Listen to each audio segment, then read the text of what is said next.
Hello class 11। आज का हमारा जो टॉपिक है वो है पदार्थ व विकिरण की द्वैत प्रकृति, dual nature of matter and radiation. यानी जो पदार्थ है और जो विकिरण है, जैसे प्रकाश एक विकिरण है, उनकी द्वैत प्रकृति होती है। द्वैत यानी ड्यूल नेचर, दोहरा नेचर होता है, दोहरा चरित्र होता है। तो जैसे कि हम सामान्यतः ये मानते हैं कि जो पदार्थ है, ठीक है ना, तो हम सामान्यतः जो पदार्थ होता है, पदार्थ को माना जाता है कि ये कैसी प्रकृति का होता है, पार्टिकल नेचर का होता है, या जिसकी प्रकृति कणीय प्रकृति होती है, ठीक है ना। तो पदार्थ को माना जाता है कि पदार्थ के अंदर छोटे छोटे कण होते हैं, इसलिए पदार्थ की प्रकृति को पार्टिकल नेचर माना जाता है, या जिसकी प्रकृति कैसी होती है, उसमें छोटे छोटे कण होते हैं। और इसी प्रकार जो प्रकाश है, लाइट जो है, या जो रेडिएशन है, जो विकिरण है, ये माना जाता है कि इनके अंदर एक वेव होती है, इसलिए इनकी प्रकृति तरंग प्रकृति मानी जाती है। ये सामान्यतया है कि सामान्य रूप से जो पदार्थ है उसको कणीय प्रकृति का माना जाता है, और जो प्रकाश है उसको वेव नेचर का माना जाता है, या उसको कणीय प्रकृति पदार्थ की हो गई और प्रकाश की तरंग प्रकृति हो गई।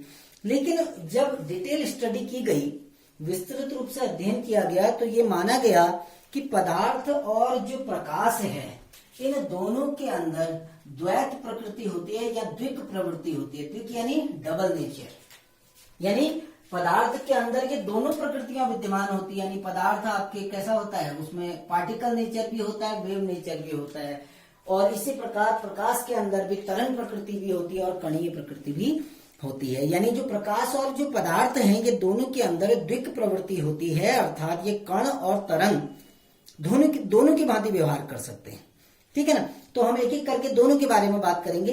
तो पहले हम बात करते हैं कि विकिरण की द्वैत प्रकृति। विकिरण यानी जैसे प्रकाश एक प्रकार की विकिरण है, तो पहला हम पढ़ते हैं कि जो विकिरण है उसकी द्वैत प्रकृति। विकिरण की द्वैत प्रकृति या द्विक प्रवृत्ति एक ही बात है। तो जो विकिरण है, जैसे प्रकाश एक विकिरण है, प्रकाश एक रेडिएशन है, तो प्रकाश ऊर्जा का एक रूप है। ये तो हम सभी जानते हैं कि प्रकाश ऊर्जा का एक विशिष्ट रूप है।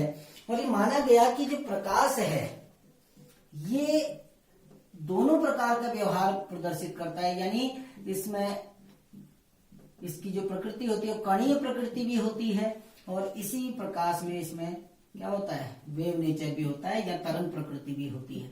जैसे कि हम पहले पढ़ चुके हैं, जो आपके विवर्तन है ना, कुछ घटनाएं हैं प्रकाश से संबंधित, विवर्तन है, परावर्तन है, व्यतिकरण है, व्यतिकरण, ये सब इस बात की पुष्टि करते हैं कि प्रकाश के अंदर क्या होती है, वेव नेचर होता है, प्रकाश के अंदर तरंग प्रकृति होती है। ये इस बात की पुष्टि करते हैं।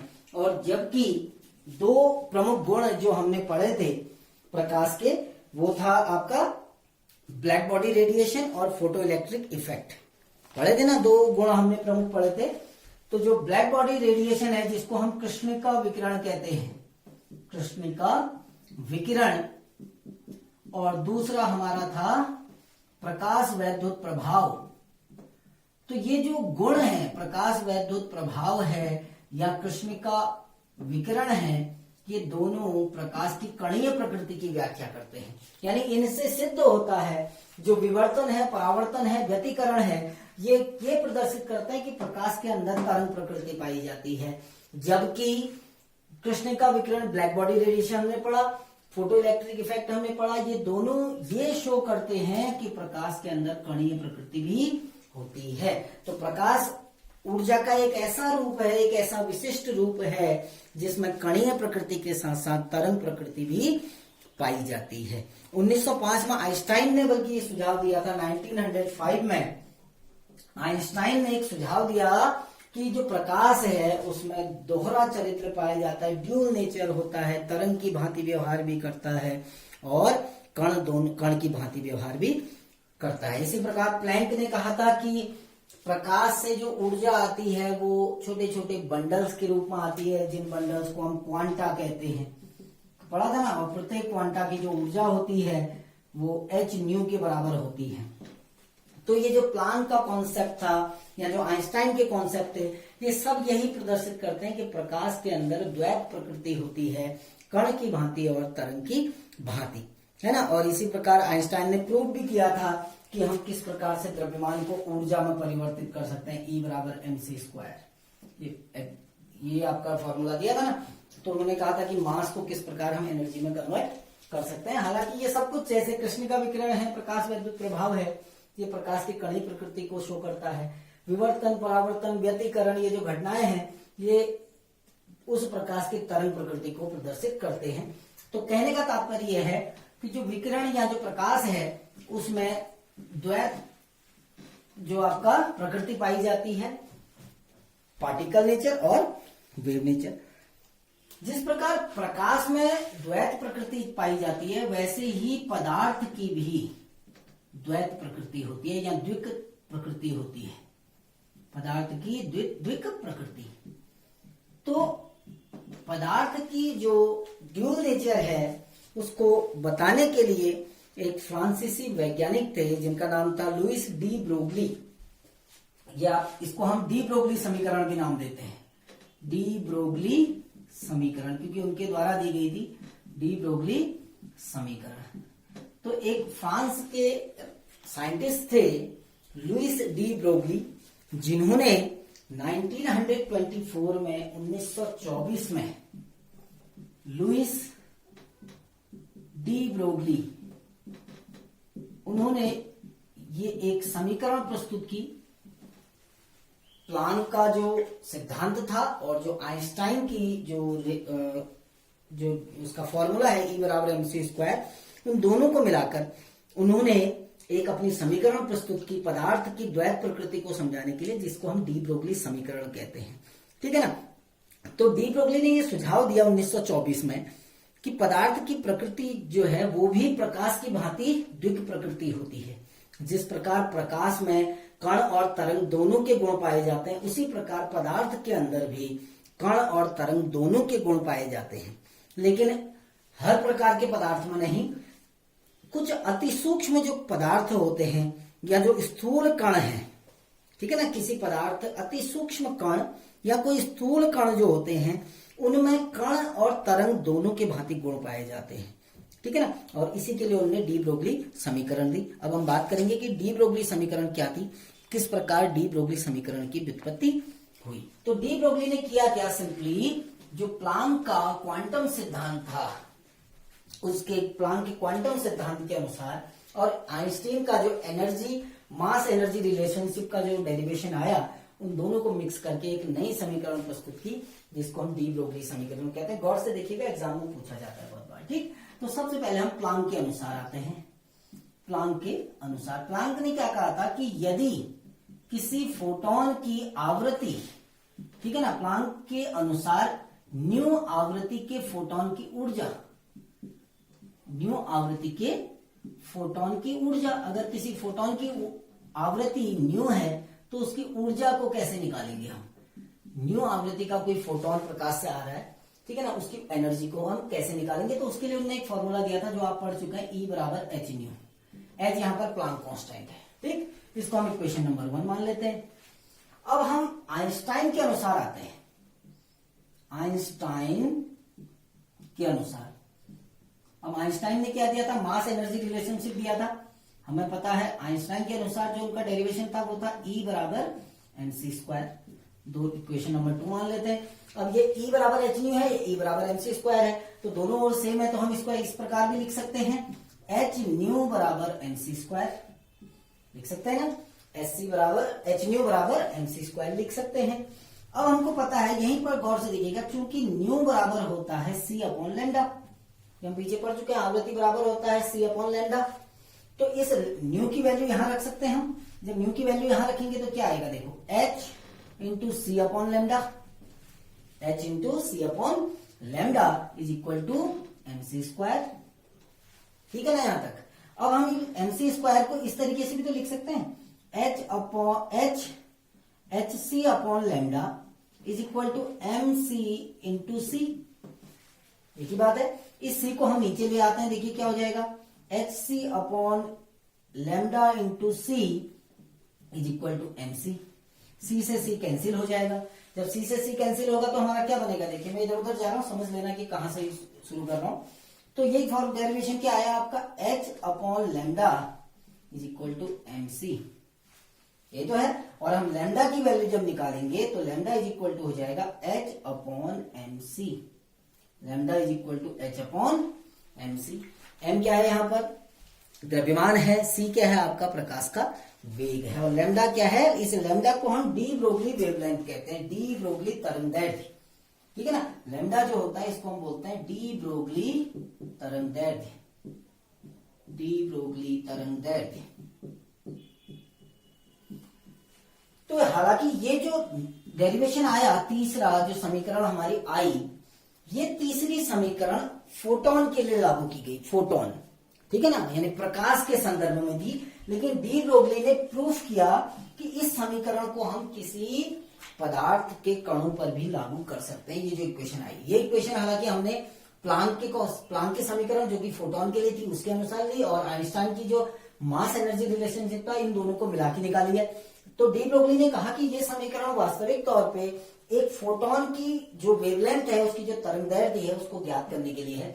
लेकिन यही समीकरण आपके पदार्थों पर भी लागू होती है। तो उन्होंने क्या किया, उन्होंने इस समीकरण को, जो ये समीकरण आई, आप लिख लेंगे, इसको रिवाइंड करके देख लीजिएगा वीडियो को। तो ये जो इक्वेशन आई, lambda is equal to h upon m into c, तो उन्होंने इसी इक्वेशन को, ये तो फोटोन के लिए थी, ये इक्वेशन आपकी प्रकाश के फोटोन के लिए लागू की गई थी, इसी इक्वेशन को पदार्थ के लिए लागू किया गया। तो उन्होंने कहा कि यदि किसी पदार्थ के कण का द्रव्यमान m हो व वेग v हो, तो उन्होंने कहा कि माना कि कोई m द्रव्यमान का कण है, अति सूक्ष्म कण m द्रव्यमान का, और v वेग से वो गति कर रहा है, कोई m द्रव्यमान का कण है और वो v वेग से गति कर रहा है, तो उसके लिए जब इस इक्वेशन को लागू किया गया तो ये इक्वेशन आई, lambda is equal to h upon m into v। इस इक्वेशन को कहा जाता है डी ब्रोगली समीकरण, डी ब्रोगली समीकरण, इस इक्वेशन को नाम दिया जाता है डी ब्रोगली इक्वेशन, ठीक है ना। और चूंकि हमको पता है, इसको हम एक अन्य रूप में भी लिख सकते हैं, क्योंकि हमको पता है mass into velocity is equal to p होता है संवेग, m into V is equal to क्या होता है, संवेग। तो हम mv की जगह p भी लिख सकते हैं, तो इसको हम lambda is equal to h upon p भी लिख सकते हैं, lambda is equal to h upon p, क्योंकि हम ये कांस्टेंट है, आपको पता है h क्या है, कांस्टेंट, तो इसको हम क्या लिख सकते हैं, lambda proportional to 1 upon p। अब लैम्डा क्या है, वेवलेंथ, वेवलेंथ किसकी होती है, जब कोई वेव होगी तो उसी की तो वेवलेंथ होगी। तो लैम्डा किसको प्रदर्शित कर रहा है, तरंग प्रकृति को, लैम्डा किसको शो कर रहा है, तरंग प्रकृति को, प्रोपोर्शनल टू 1 अपॉन संवेग किसका होता है, जिसका कोई द्रव्यमान होगा, ये तो है, द्रव्यमान गुणा वेग बराबर क्या होता है, संवेग। और संवेग किसको प्रदर्शित करता है, संवेग किसका होता है, पदार्थ का होता है ना, जो कण होते हैं, कणों का तो संवेग होता है। तो संवेग किसको शो करेगा, कणीय प्रकृति, कणीय प्रकृति। तो ये तरंग प्रकृति और कणीय प्रकृति, पदार्थ की जो ड्यूल नेचर है, उसमें जो तरंग प्रकृति और जो कणीय प्रकृति है, ये एक दूसरे के व्युत्क्रमानुपाती होते हैं, ठीक है ना। ये भी डी ब्रोगली इक्वेशन है, ये डी ब्रोगली इक्वेशन का एक विशिष्ट रूप है। वास्तविक तौर पे डी ब्रोगली समीकरण इसे कहते हैं, lambda is equal to h upon mv, है ना।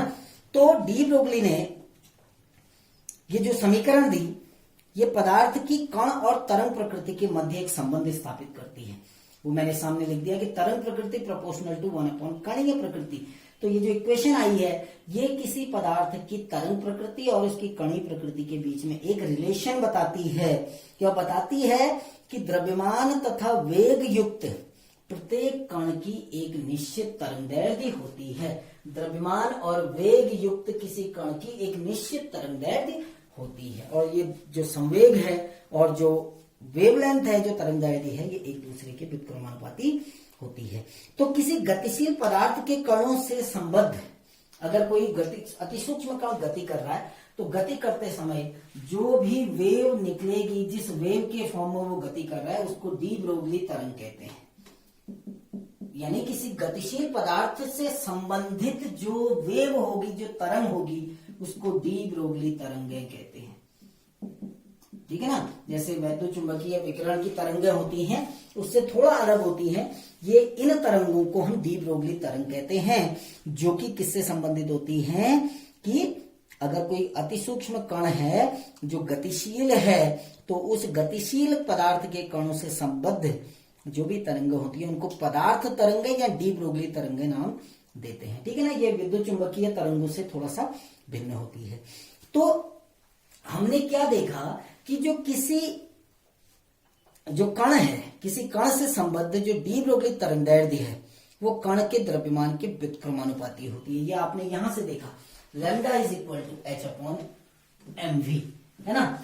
तो कहने का तात्पर्य क्या है कि जो लैम्डा है, यदि हम मान के चलें कि दो कण है आपके, एक छोटा कण है, एक बड़ा कण है, इसका द्रव्यमान ज्यादा है, ठीक है ना, माना ये द्रव्यमान 10 ग्राम का है, ये 100 ग्राम है, उदाहरण दे रहा हूं, तो इसका द्रव्यमान ज्यादा है। माना ये भी v वेग से गति कर रहा है, ये भी v वेग से गति कर रहा है, वेग दोनों का बराबर है, तो होगा क्या, वेग बराबर हो गया, h आपका कांस्टेंट है, तो हम क्या कर सकते हैं, लैम्डा प्रोपोर्शनल टू 1/m कह सकते हैं ना। अगर ये दोनों कांस्टेंट हो जाएं, h तो कांस्टेंट पहले से है, और मान के चल रहे हैं कि दो कण हैं और वो समान वेग से गति कर रहे हैं, v मीटर पर सेकंड से, है ना, तो दोनों समान वेग से गति कर रहे हैं, तो वेग भी समान है, तो हम क्या लिख सकते हैं, लैम्डा प्रोपोर्शनल टू 1/m लिख सकते हैं। यानी द्रव्यमान और तरंगदैर्ध्य एक दूसरे के व्युत्क्रमानुपाती होते हैं। जो कण जितना भारी होगा, जिसका द्रव्यमान जितना ज्यादा होगा, उसके लिए तरंगदैर्ध्य इतनी कम आएगी, यानी उसमें तरंग प्रकृति उतनी कम होगी। इसको आप समझना कि यदि किसी कोई अधिक द्रव्यमान वाला कण है तो उसकी तरंगदैर्ध्य कम आएगी, यदि कोई कम द्रव्यमान वाला कण है तो उसकी तरंगदैर्ध्य ज्यादा आएगी। जैसे अगर हम मान के चले, दो उदाहरण आपको दे रहा हूं, दो एग्जांपल देता हूं, एक गेंद का एग्जांपल देता हूं और एक इलेक्ट्रॉन का द्रव्यमान, इलेक्ट्रॉन का एग्जांपल देता हूं, ठीक है ना। तो हम मान के चल रहे हैं, हम दो अलग अलग प्रकार के उदाहरण आपको दे रहा हूं, इसी फॉर्मूले को वहां पर लागू करेंगे। सबसे पहले हम निकाल रहे हैं कि एक गेंद की डी ब्रोगली तरंगदैर्ध्य, डी ब्रोगली तरंगदैर्ध्य वेवलेंथ हम निकाल रहे हैं, ठीक है ना। एक गेंद की डी ब्रोगली वेवलेंथ हम निकालेंगे, डी ब्रोगली तरंगदैर्ध्य निकालेंगे।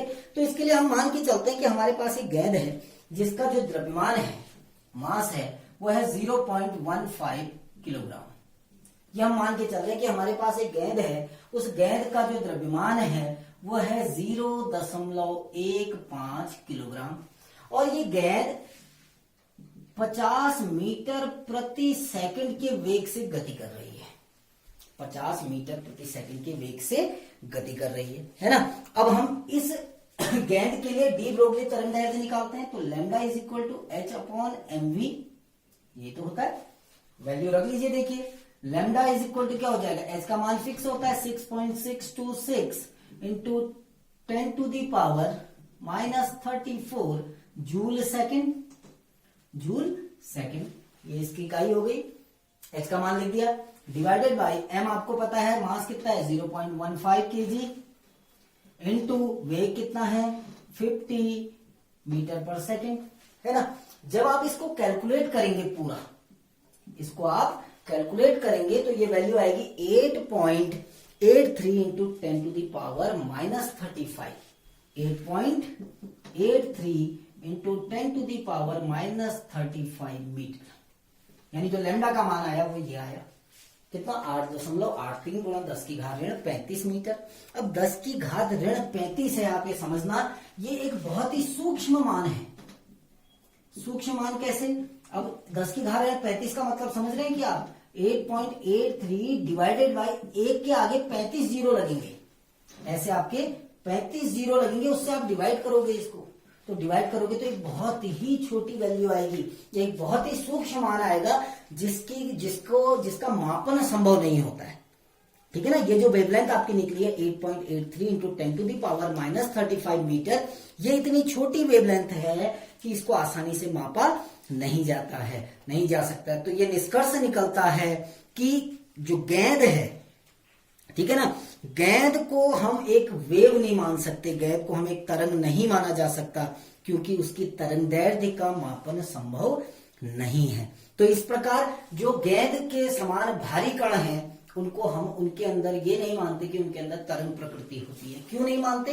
क्योंकि ये जो आपका डी ब्रोगली वेवलेंथ निकली है ये इतनी छोटी है कि इसका मापन संभव नहीं है। जब हम माप ही नहीं सकते तो हम कैसे माने कि वो एक वेव नेचर है, उसके अंदर तरंग प्रकृति का मापन नहीं किया जा सकता है। इसीलिए जो गेंद है उसमें केवल ये माना जाता है कि गेंद के अंदर कौन सी प्रकृति होती है? कणीय प्रकृति। अब देखो दूसरा एग्जांपल आपको देता हूं कि एक इलेक्ट्रॉन की हम डी ब्रोगली तरंगदैर्ध्य निकालेंगे। इलेक्ट्रॉन की डी ब्रोगली तरंगदैर्ध्य, तो ये मान के चल रहे हैं हमको इलेक्ट्रॉन का द्रव्यमान पता है, ठीक है ना।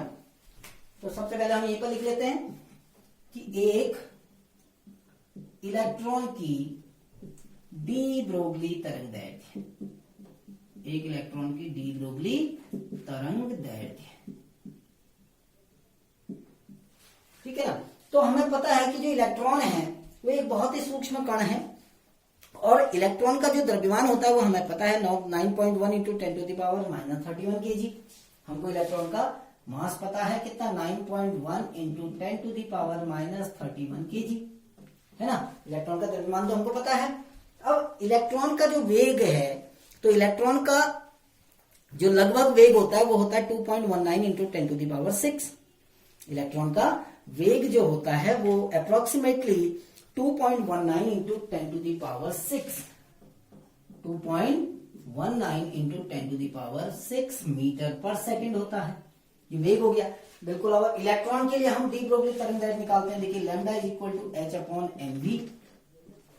तो lambda is equal to h की वैल्यू आपको पता है 6.626 इंटू 10⁻³ डिवाइडेड बाई m आपको पता है 9.1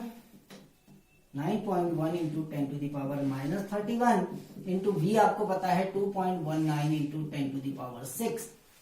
तो जब आप इन सबको कैलकुलेट करेंगे यानी h की वैल्यू को आप 9.1 इंटू 10⁻³ इंटू 2.19 इंटू 10⁻⁶ से डिवाइड करोगे तो ये आएगा 3.32 गुणा 10⁻10, 3.32 इंटू 10⁻⁻10।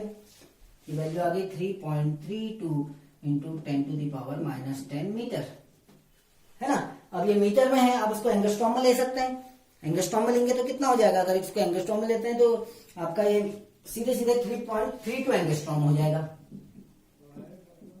ना। तो ये वैल्यू मेजरेबल वैल्यू है, इसका आप मापन कर सकते हैं क्योंकि ये बहुत छोटा मान नहीं है। तो आप ये कह सकते हैं कि इलेक्ट्रॉन की जो डी ब्रोगली वेवलेंथ है उसका मेजरमेंट पॉसिबल है। इसलिए इलेक्ट्रॉन में जो पार्टिकल नेचर है कणीय प्रकृति भी होती है और इलेक्ट्रॉन में ही वेव नेचर भी होता है, उसमें तरंग प्रकृति भी होती है क्योंकि हम डी ब्रोगली वेवलेंथ का मापन कर सकते हैं, ठीक है ना। तो आज हमने बात करी पदार्थ की द्वैत प्रकृति के बारे में। कल हम बात करेंगे हाइजेनबर्ग की अनिश्चितता का सिद्धांत। Thank you.